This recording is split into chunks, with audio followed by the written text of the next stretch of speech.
Hello guys, welcome to my channel. आज मैं आपके साथ शेयर करने वाला हूँ मेरे सेकंड इंटरव्यू का बहुत ही अच्छा एक्सपीरियंस। वैसे तो अगर आपने मेरा फर्स्ट इंटरव्यू एक्सपीरियंस वाला वीडियो नहीं देखा है तो सबसे पहले वहाँ पे जाके देखिए। उसके बारे में लिंक मैंने यहाँ नीचे दे रखी है डिस्क्रिप्शन में।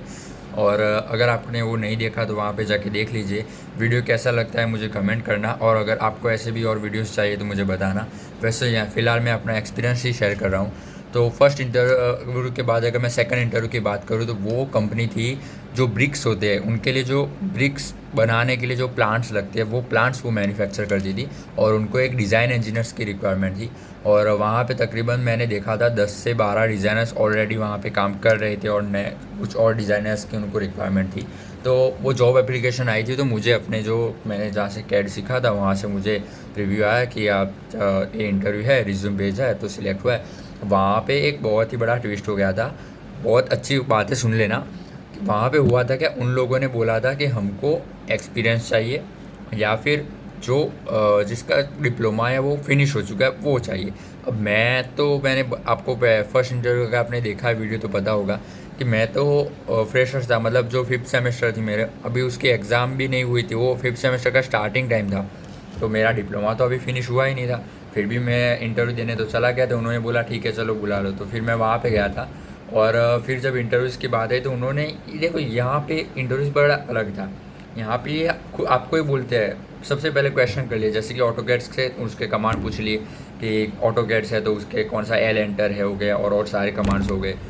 फिर अंडू रीडू सारे के सारे कमांड्स आपको याद है कि नहीं है, वो बेसिकली वो पूछते हैं क्या करते हैं क्या नहीं करते, वो टेबल का यूज़ कैसे करते हैं, वो सब कुछ। और उसके बाद अगर सॉलिड वर्क की बात करें तो उन्होंने वहाँ पे ये भी यही पूछा था कि आपको कितना आता है, क्या कर लेते हो, कौन से अपने पार्ट्स है जो यहाँ पे आपको एक बात ध्यान रखें, पोर्टफोलियो अपना अच्छा बना के रखना है कि आपने ये पार्ट्स की प्रैक्टिस की है, आपको ये आता है करने पे, ये नहीं आता है, वो सब। और बाद में उन्होंने ये भी पूछा कि अगर आप खुद को इस सॉफ्टवेयर के अंदर कितने परसेंटेज दोगे, या मानो कि अगर आपको बहुत ही अच्छे से ये पूरा सॉफ्टवेयर आता है तो आप इसको 100% देंगे, तो उसमें से आप अपने आप को कितने परसेंट दोगे।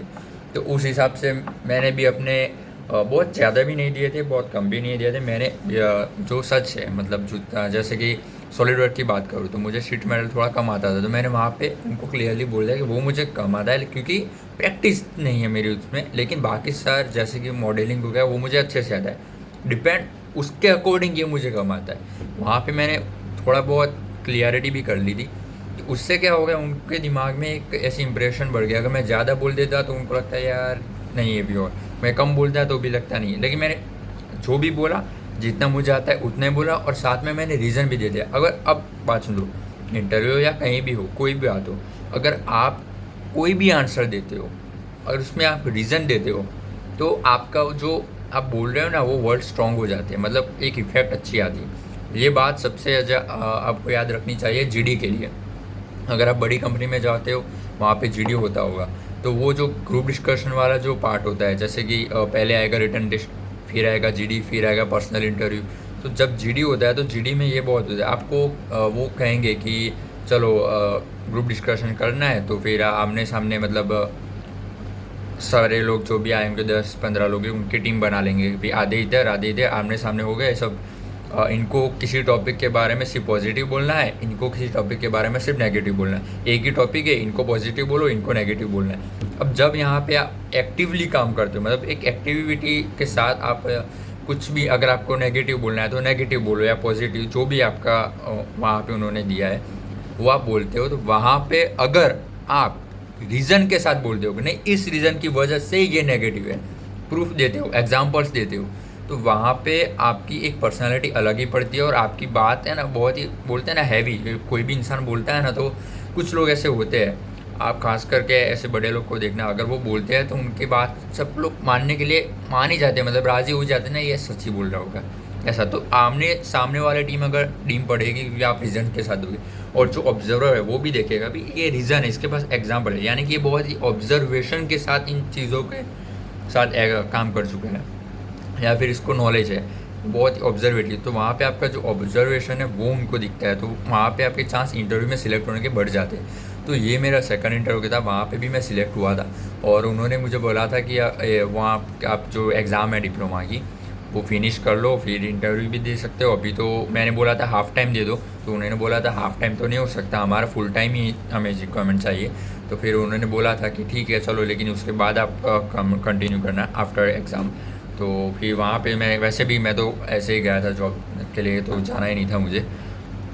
पर वहाँ पे ऐसा हो गया था कि उन्होंने फिर बोला था ठीक है आप जो आपका एग्ज़ाम है वो फिनिश करके फिर आप ज्वाइन कर देना। तो फिर वैसे भी यार एग्ज़ाम की तो बहुत टाइम था, क्योंकि अभी तो फिफ्थ सेम ही शुरू हुआ था, तो डिप्लोमा कंप्लीट करके ज्वाइन करना था। तो वहाँ पे तो वैसे मैं गया नहीं था, लेकिन उन्होंने एक बात बोली थी कि अगर आप और कहीं ज्वाइन हो जाते हो, जॉब ले लेते हो, तो आपको हमें यहाँ पे अपना जो रिपोर्ट है वो करवाना पड़ेगा कि आपने वहाँ कहीं और जॉब ले ली है। ऐसा तो भाई वो समझ ही जाओ, मतलब अगर मैं डिप्लोमा के बाद जाता तो मेरी जॉब तो फिक्स ही थी, वरना कोई ऐसा बोलता नहीं है कि आप अगर कोई और जॉब ले लेते हो तो यहाँ पे नाम कैंसिल करवाना, ऐसा कोई नहीं बोलता है। तो भाई वो मेरा अच्छा सा एक्सपीरियंस था, वहाँ पे मैंने जो परफॉर्मेंस दिया वो मैंने आपके साथ शेयर किया था। इंटरव्यूज़ में ना बॉडी लैंग्वेज भी बहुत इंपॉर्टेंट होती है, आप कैसे बोलते हैं, आपकी कम्युनिकेशन बहुत अच्छी होनी चाहिए।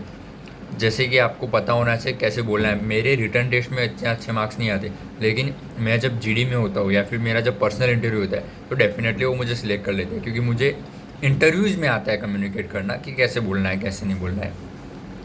अलग अलग जगह पे अलग अलग तरीके से आपको रिएक्ट करना होता है। तो ये था मेरे सेकंड इंटरव्यू की बात थी। उसके बाद अगर मैं बात करूँ थर्ड कंपनी की, यहीं पे इसी वीडियो में मैं बोल लेता हूँ थर्ड कंपनी के बारे में।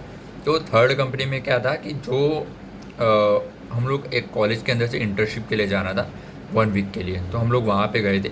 वहाँ पे भी उन लोगों ने अपनी जॉब के लिए उनको भी रिक्वायरमेंट थी। वैसे वहाँ पे मैंने जॉब इंटरव्यूज़ दिए नहीं थे, लेकिन वहाँ पे मैं अपने इंटर्नशिप की बात कर रहा हूँ। वहाँ पे भी मैं सिलेक्ट अगर बोलूँ, अगर रिएक्ट अच्छे से मतलब उनको दिखाएगा मैं जॉब चाहिए तो हो सकता है।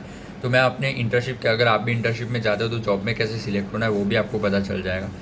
तो उसके बारे में भी मैं बता रहा हूँ। तो उसके बारे में अगर आपको जानना है तो ये समझ लो कि वहाँ पे हम गए थे, तो हमने जाके तुरंत उनसे ऐसे एक्टिवली बात कर दी मैंने, जैसे कि भाई आप हमें आपके जो ब्रोशर्स होते हैं जहाँ पे आपकी कंपनीज़ के वो सारे इन्फॉर्मेशन होते हैं, उसको कुछ कहते भी है, मुझे एग्जैक्ट वर्ड नहीं मालूम, तो वो हमें दे दो। हम वहाँ से इन्फॉर्मेशन लेके हमारे जो रिपोर्ट्स होते हैं इंडस्ट्री का, जो इंटर्नशिप का, उसके बारे में हम लिख देंगे और आपका कुछ इन्फॉर्मेशन दे दो। फिर हम मशीन्स की, तो हमने वहाँ पे अपनी एक्टिविटी दिखा दी। अगर आप भी कहीं इंटर्नशिप में जा रहे हो तो अपनी एक्टिविटी दिखाओ, नहीं ये 4-5 लोग आए इंटर्नशिप, ये एक्टिव है, अगर ये एक्टिविटी आपने दिखा दी तो आपके उसी कंपनी में जॉब मिलने के चांस बढ़ जाते हैं। समझिए, उसी कंपनी में अगर आपको जॉब चाहिए तो वहाँ पे आपको अपनी एक्टिविटी दिखानी है। और कोई भी मशीन के बारे में डिटेल में जाऊँ, अगर वहाँ पे वो सुपरवाइज़र और वगैरह हो गए या फिर एचआर वेचआर तो नहीं होते, लेकिन वहाँ पे इंटर्नशिप में नहीं होता, लेकिन सुपरवाइज़र तो होगा ही प्रोडक्शन के एरिया में। लेकिन वहाँ पे और भी कोई होगा जो इन चीज़ों को मैनेज कर रहा है, या फिर ऐसा कोई बड़ी पोस्ट वाला वहाँ पे, अगर उनकी नज़र में भी आपकी एक्टिविटी दिख गई, आपके काम करने का पैशनेट आपको दिख गया, या फिर आपकी कोई एक्सपर्टीज़ दिख गई, तो वहाँ पे आपके जॉब लगने के चांस बहुत होते हैं। और देखो यहाँ पे दिख गई नहीं होता, आपको कुछ दिखाना होता है, आपको अपने आप को रिप्रेजेंट करना ही होता है। ऐसा नहीं है कि हम तो गए इंटर्नशिप में सीख के वापस आ गए, आपको वहाँ पे दिखाना पड़ेगा कि आपको क्या आता है, वरना आपको कोई जानता नहीं है कि उसको पता होगा कि आपको क्या आता है क्या नहीं आता है। आपको उसको रिप्रेजेंट करना पड़ेगा अपने सेल्फ को, तो वहाँ पे आप सिलेक्ट हो जाते हो। तो ये था मेरा थर्ड इंटरव्यू का भी एक्सपीरियंस हो गया। फर्स्ट इंटरव्यू का भी एक्सपीरियंस का वीडियोस बन चुका है, सेकंड का भी और थर्ड का, ये दोनों इसी वीडियो में आ गए। और भी आगे के इंटरव्यूज़ के बारे में मैं आपके साथ शेयर करता रहूँगा। और अब जो नेक्स्ट वीडियो है वो मेरे प्लेसमेंट कोऑर्डिनेटर था मैं अपने कॉलेज में, तो वो मैं चीज़ आपके साथ शेयर करूँगा कि वहाँ पे मैंने लोगों को क्या देखा, क्या गलतियाँ देखी उनकी।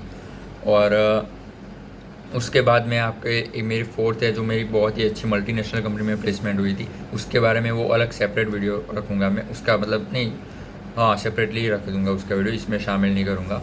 और फिफ्थ का है वो भी मेरा लास्ट सिक्स सॉरी वो भी लास्ट है, उसके बारे में भी मैं शेयर करूँगा।